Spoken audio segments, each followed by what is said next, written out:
my friends, it's Lisa and welcome to my March wrap up. So I'm going to be talking about all of the books that I read in the month of March, and I'm going to try, emphasis on the word try, to be a bit brief with the books that I'm talking about just because I have vlogged the entire month of March. I've already talked about a lot of the books that I've read this month in various vlogs and live shows and things like that. So first of all of those things will be linked in the description if you want to hear more of my thoughts on any of these books as well as like the live shows for them and everything. So yeah, I just wanted to say I'm going to try and be a bit more brief when it comes to the books I'm talking about, but we all know who I am. I probably will end up talking for a half hour about each book anyway. So let's just get into the wrap up.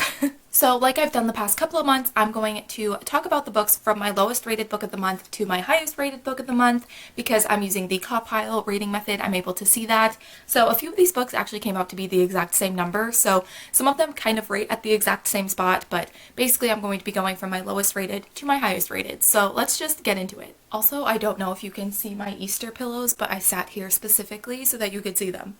So I hope you appreciate them.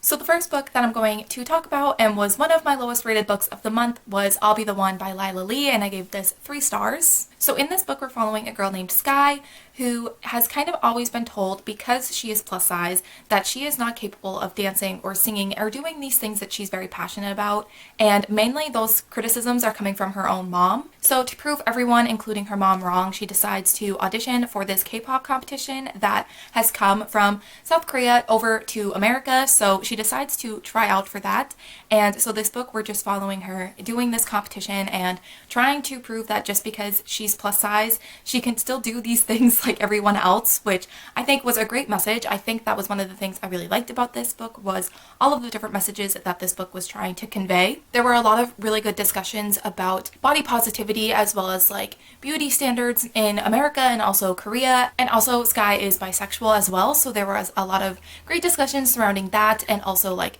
a lot of the side characters were a part of the LGBTQ plus community as well. So it was just really cool to see all of those things kind of come together and also see those difficult conversations and see those difficult interactions because of those things. I think my biggest thing with this book was the writing. I just really did not get along with the writing in this book. I found it to be very juvenile, and I know this is a young adult book, but I think sometimes the young adult span is from like the age of 12 to 17 or 18, so sometimes I find writing to be more suitable towards the older end of YA versus like the younger end of YA, and this definitely feels like it's targeted towards the younger side of the young adult category, or at least that's just my perspective. And not to say that people that are older couldn't enjoy this, I just don't think that the writing really meshed with me. And even though there were a lot of really good discussions surrounding Sky and her identity and who she was as a person, and also the people surrounding her who were also dealing with a lot of things themselves, even though there were a lot of things that were brought up and a lot of good discussions with those things,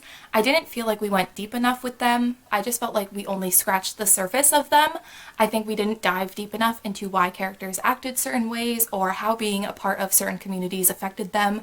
I just felt like we kind of just scratched the surface a little bit and didn't go any farther than that. Even though I did like a lot of the things that were brought up, I just felt like we didn't go deep enough into discussing them, and I feel like there could have been so much more added to the conversations if it had just been dug into a little bit more. But I did like the K-pop competition side of it. I thought that that was fun.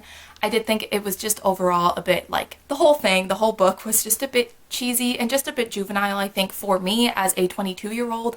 I'm sure so many people, maybe even people my age, would still enjoy this. I just don't think that this type of story and the writing and everything was for me. So yeah, unfortunately, I'll Be the One was not necessarily a winner. It was definitely on the lower end of a 3-star, but we did do a whole live show for I'll Be the One, so if you want to check that out, I'll have that linked in the description. The next book that I want to talk about, I gave the exact same rating as I'll Be the One, and that is Red Queen by Victoria Aveyard, so I gave this 3 stars. So in this book, people are kind of split into the Red Bloods and the Silver Bloods. The Silver Bloods are kind of seen as the higher parts of society, and they also have these like magical abilities. And then the Reds are kind of viewed as the, inferior part of society. And our main character, Mare, I believe, yes, Mare is a Red Blood, so she doesn't have anything special about her.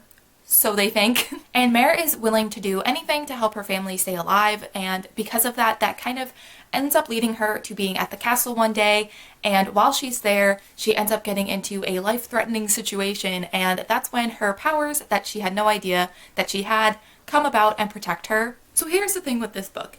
I feel like I read this a bit too late. If I had read this when it was coming out, I probably would have had a great time. I still think that you could probably read this and just read it purely for entertainment value. I don't think there's anything wrong with just reading books for a fun time. That's mainly what I do when I read. I'm not a very critical reader in the slightest, which you probably would be able to tell if you've watched any of my videos before, but I just like to read for fun, and there's nothing wrong with that.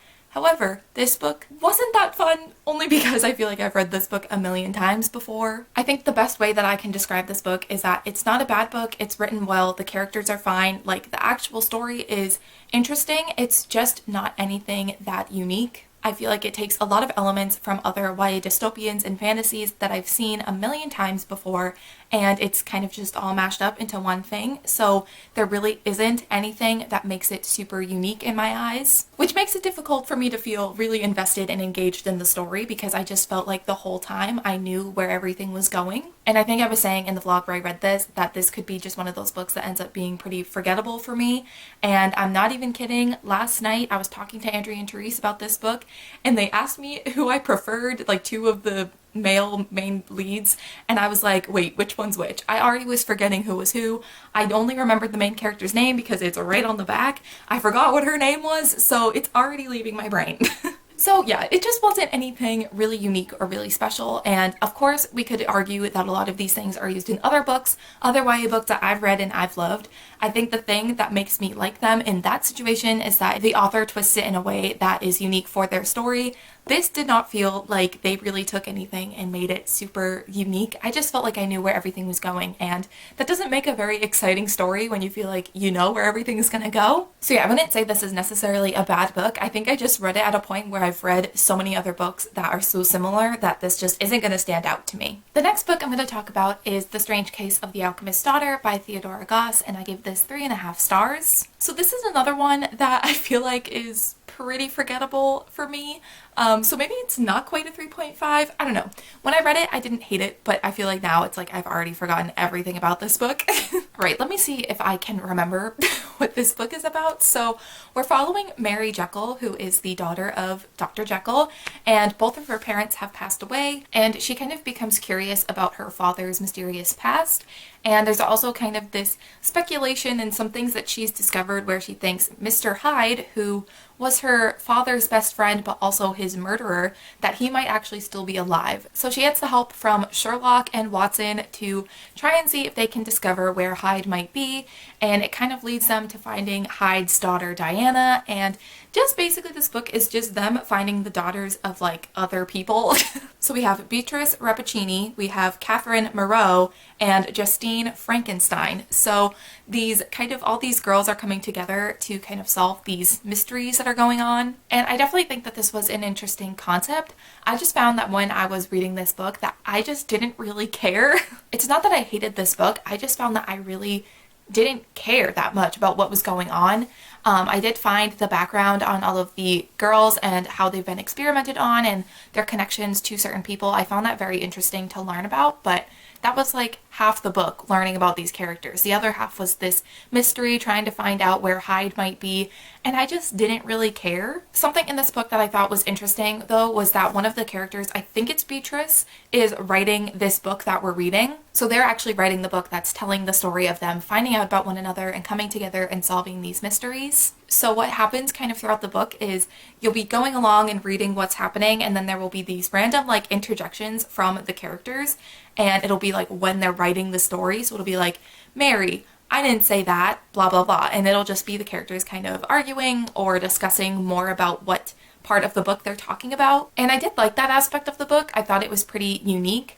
I could see why people really don't like it, and I did find that there were moments where I was like, okay, this really wasn't necessary for them to be talking right here. Like, we could have just kept reading about the story and it would have been fine. But I did think it was really interesting and something unique. So once again, I think it's just one of those books that it's not a bad book, it just wasn't for me. I, to be honest, was not that interested in reading this book in the first place. I only read it because it was the pick for the Winers Book Club for March, and I wanted to participate. And I also did think that the concept was interesting. So it wasn't like I was not excited to read it. I just didn't really have that much of an interest in reading it until they picked it for their book club that month. So I don't know, my level of interest in the book pretty much stayed the same the whole time.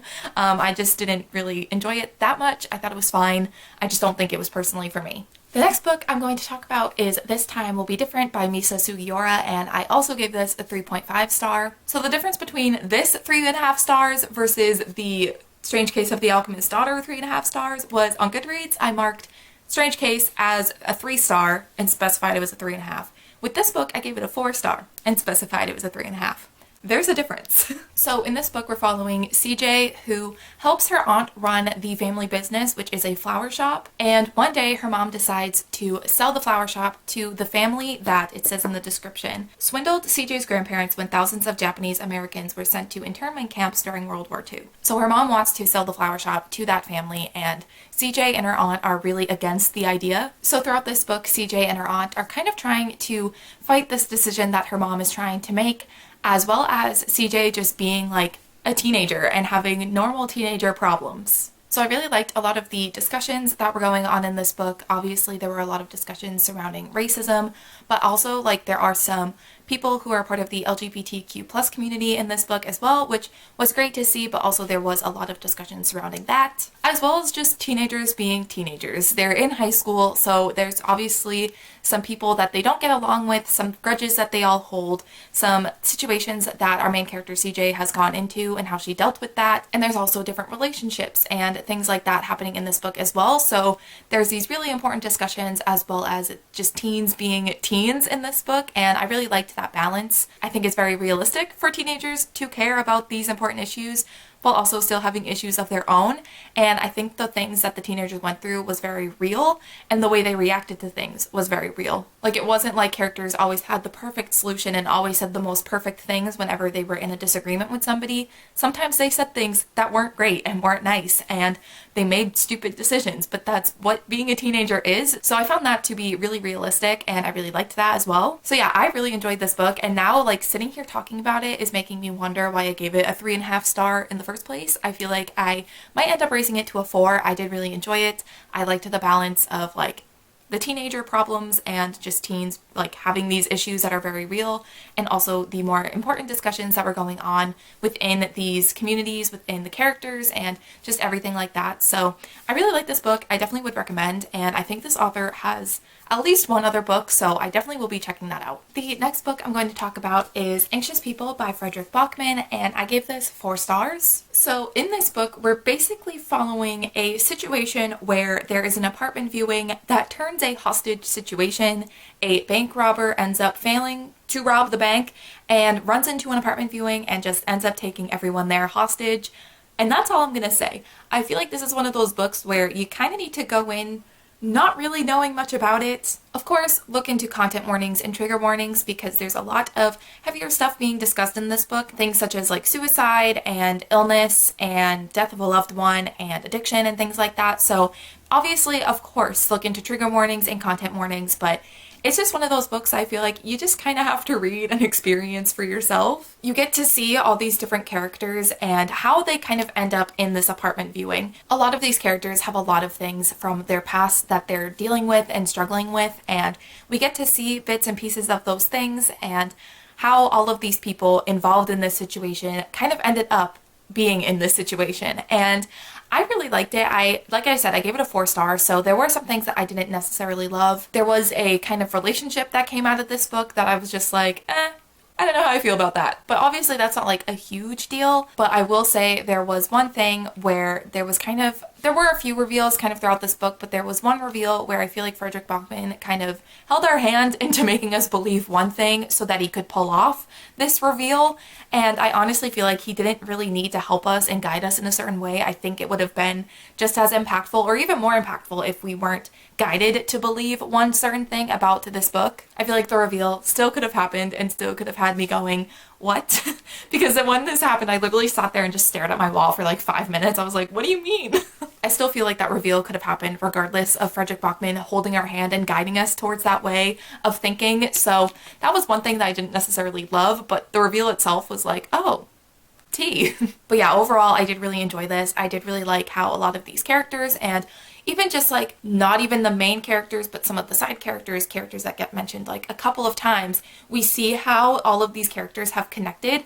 Obviously not everyone has interacted before this moment, but there's a lot of connections between a lot of the characters, and I think that that's really cool. So yeah, I definitely would recommend this book. It was definitely an interesting ride reading this book and figuring out what was kind of really going on in this hostage situation, but yeah, I would definitely recommend if you're interested. The next book is The Descent of the Drowned by Anna Laldine, and I gave this a 4.5 star. I really enjoyed this book, and this is again one of those books where I don't want to tell you too much about it. I feel like the actual description on the book and on Goodreads gives away too much information, so I'm going to give you like a very brief synopsis. This book is actually based off of pre-Islamic Arabian mythology, which is really interesting, and I found that aspect to be really intriguing and something that I haven't read like anything like, so I really enjoyed that. But in this book we're following two main characters. One is Roma, who is basically a slave, but is considered a sacred slave to a goddess. And there are other people who are also like that, and they basically are sold to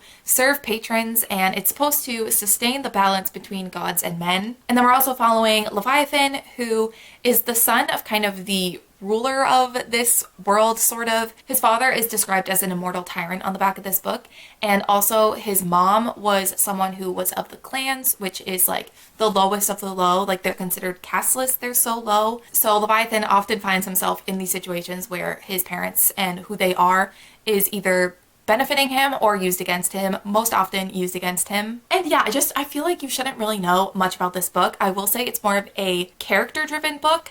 I feel like the actual plot that gets described on the back of this book doesn't even begin to come in until halfway through the book. And I don't want that to scare you off, me saying it's a more slower paced book, because I don't think slow paced necessarily equals bad. And things are happening in the first half of this book. It's just like the main overall plot doesn't come in until later. But honestly, I didn't mind how slow paced it was at the beginning, because I was having a very hard time kind of grasping this world and all the characters. So I like that it kind of gave me time to really understand what was going on before we jumped into like the plot and everything going on with that. I will say part of the reason why I didn't give it a full 5-star was because the first few chapters of this book were a bit info dumpy, and I was sitting there like, am I supposed to be taking in all this information? Because I'm not. I definitely was a bit overwhelmed at the first like 50 or so pages of this book, but then I felt like the more I just kept reading, the more I started to understand, and I really enjoyed this book. It's definitely very heavy and has a lot of serious topics. It does have trigger warnings actually at the beginning, so it says the triggers are physical and emotional abuse, mention of rape and sodomization, sexual assault, suicide, bigotry, drug abuse, and human trafficking. So it's quite a heavy book, and it doesn't shy away from those things and like you seeing those things, so definitely be aware of that. But I really enjoyed it. I thought it was really good and really interesting. I'm definitely more of a character person than a plot person. Obviously, I like it when books have an interesting plot, but I definitely can get really invested in characters and wanting to know like more about them and their history and seeing like what choices they make throughout these books. So I really liked this book. I liked that there was a lot of focus on the characters. I definitely would recommend, don't let the fact that it's a bit slower paced and the plot doesn't come in until halfway through scare you away, because there are a lot of things that happen in the first half, so you won't be necessarily bored. So I think if you can handle the subject matter of this book, I would definitely recommend. I had a great time reading it. I really enjoyed it, so definitely will be picking up the sequel when that comes out next year, and yeah, really liked this one. And also this was an art sent to me from Books Forward, so thank you to them for sending this to me. Alright, the next book I want to talk about is The Tea Dragon Society by Kate O'Neill, and I gave this 5 stars. This is like the cutest graphic novel I've ever read in my entire life. Basically, we're following our main character who kind of wants to take on learning about these tea dragons, and tea dragons basically are dragons that can brew tea, but they're so cute and so precious, and I love them. And what's cool about the tea dragons and the tea that they can brew is that they have owners that they grow very attached to, and in their tea, if you drink their tea, you can like see the memories of their owner. And I just think that that's really interesting, and just the whole story was just so cute and so wholesome. As you can tell, I'm smiling a lot just thinking about it. It was just so cute. The art style also really matches the story and how cute it is, but it's also just really beautiful. I don't know how well you can see that, but There's just beautiful artwork in here as well, and it's just so cute. Like, just flipping through it just makes me so happy. So I really enjoyed this. I definitely will be rereading this as like a comfort read in the future. I feel like now that I've made it into 5-star territory, I'm gonna say less and less. I feel like when I really like a book, I have no idea what to say. But yeah, loved this. We'll definitely be reading more of the Tea Dragon Society books. This was just so cute and so wholesome, so if you're looking for something like that, I would highly recommend. The next book that I finally finished in March was Concrete Rose by Angie Thomas, and I also gave this 5 stars. So in The Hate U Give, we're following Star, and in this book, we're following her father, Maverick. So that was really interesting to see his story and kind of see where certain things that get brought up in The Hate U Give and certain things that we see get established in this book. Certain things with certain characters and certain relationships, as well as just like certain places that we see in The Hate U Give. I just really enjoyed seeing a lot of those things kind of begin in this story. It's really hard to talk about books when there's nothing negative to say, but I think that that in itself says a lot about this book, that I really have nothing negative to say. I really enjoyed it. I love Angie Thomas and her writing, so we'll be reading anything this woman puts out, but yeah, highly recommend. I keep saying highly recommend after every book, but I just do.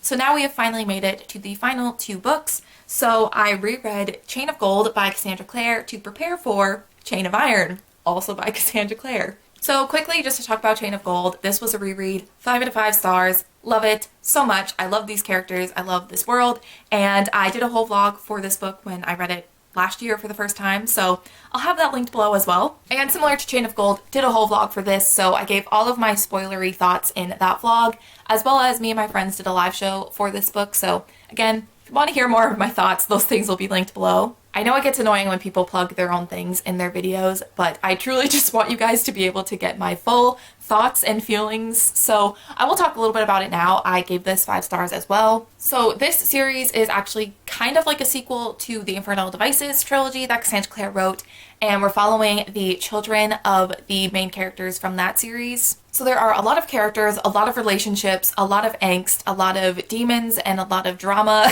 So there are a lot of characters in this book, which I actually really enjoy. I will say, after reading Chain of Gold, I was a bit overwhelmed with the amount of characters, but after a reread and going into this book, I feel like I really truly knew the characters and knew more defining characteristics about them. So going into this book, it was a really fun time just knowing who the characters were and just being able to enjoy it for what it was. I love so many of the relationships in here, even though they cause me to scream. This book is so angsty in the romance department, but I love it. I low-key hate the miscommunication trope, but like when Cassandra Clare does it, I'm like, okay, queen, you do you. And as you can tell, there's a lot of tabs in this book, so I had a lot of thoughts. I truly think that the characters really shine in this book. The plot of this trilogy, at least so far, is not anything mind-blowing. It's not anything crazy. I feel like the parts of this book that really shine are the characters and the relationships and the bonds that they all have and the angst that comes along with the relationships and stuff. I feel like that's where these books really get me, and that's really what I'm invested in the first place. So I have a good time reading these books because I care so much about the characters and their happiness and their relationships,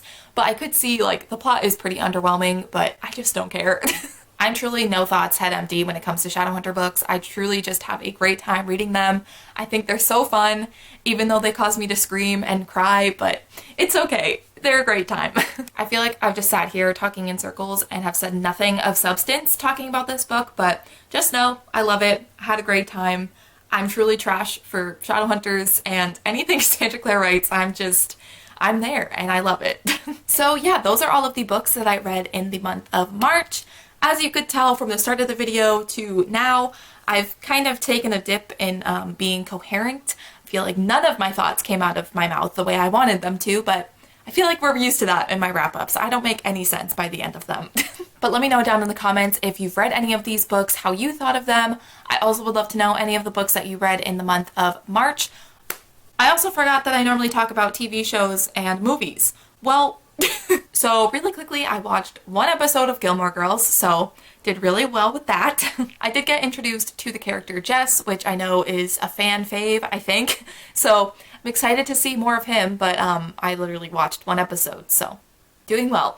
And then the rest of the month, I just did a rewatch of Stranger Things. So I was in the middle of a rewatch of season 3 like forever ago. So I watched the final 2 episodes of season 3 and all of season 1. So I had a great time. I love that show. It's my favorite show of all time. So, of course, it was a great time rewatching it, but now that is actually the end of my wrap up. But yeah, let me know in the comments below anything you read or watched in the month of March. I would love to know, but I think that that is going to complete my March wrap up. So thank you guys so much for watching, and I will see you in the next one. Bye.